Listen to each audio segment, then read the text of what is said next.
Exercise 9.1, question number 14.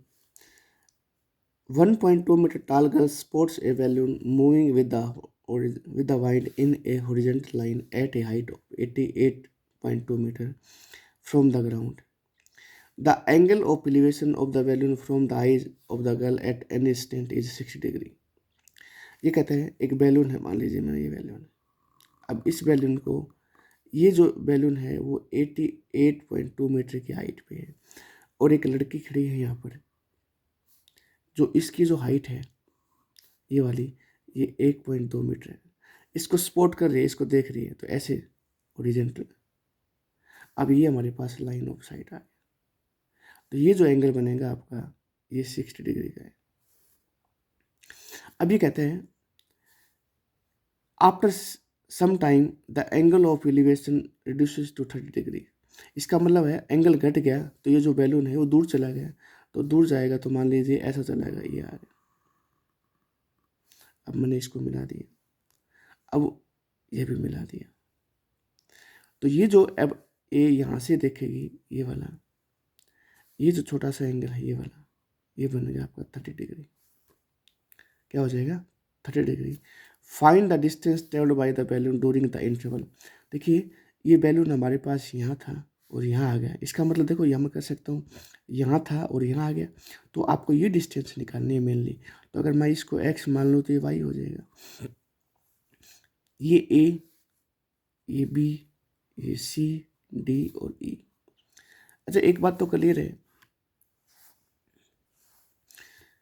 कि जो height of girl है वो तो आपको नेगलेक्ट करनी पड़ेगी, तो करनी पड़ेगी, तो इसका मतलब ये जो हाइट ऑफ बैलून है ये भी क्या हो जाएगी हमारे पास, कम हो जाएगा। तो इसको कम करवा दो पहले, तो हाइट ऑफ, नाउ लिख दो, नाउ हाइट ऑफ बैलून,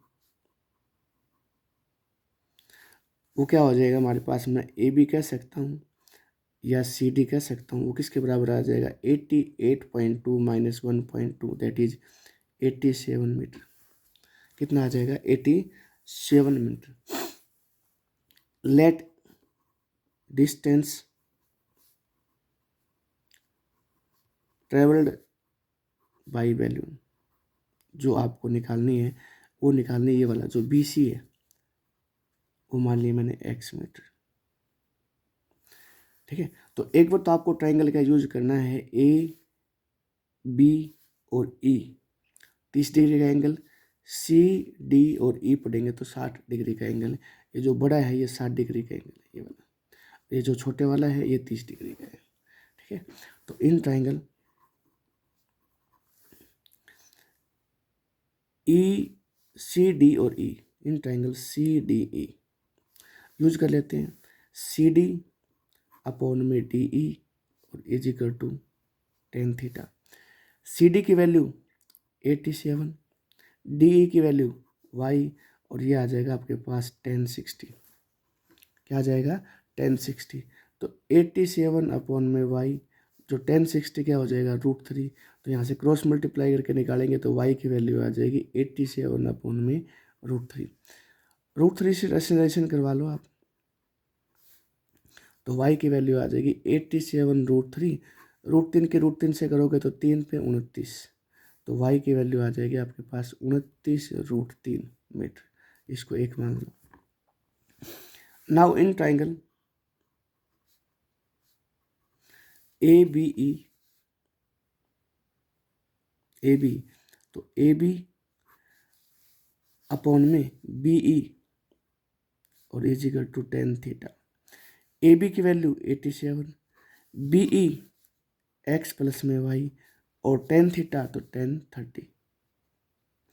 ये आ जाएगा आपका 87 अपॉन में x प्लस में y is equal to 1 upon में √3। क्रॉस मल्टीप्लाई करोगे तो x प्लस वाई की जो वैल्यू आएगी वो 87 √3 आ जाएगा। फर्स्ट इक्वेशन से y की वैल्यू आ चुकी है, y की वैल्यू यहाँ रख दो, तो x प्लस में 29√3 और बराबर क्या आ जाएगा? 87√3। ब्रैकेट में कह सकते हो आप using first y is equal to 29√3। तो x इज इक्वल टू ये आ जाएगा 87√3 माइनस का 29√3, तो x इज इक्वल टू 87 में से करा तो 58√3 और यही आपको निकालनी है। तो आपको निकाल सकते हो distance covered by balloon during interval. तो ये आ जाएगा आपका 58√3 और मीटर। ठीक है, ये आंसर है।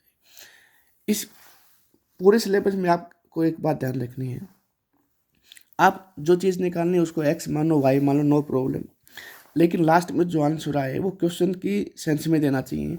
इसमें पूछा था ना distance travelled by balloon during interval, तो ये चीज़ आपको लिखनी ज़रूरी है।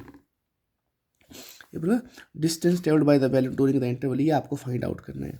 ठीक है, तो ये चीज़ आपको निकालनी है लास्ट में, इसको लिखना ज़रूरी है।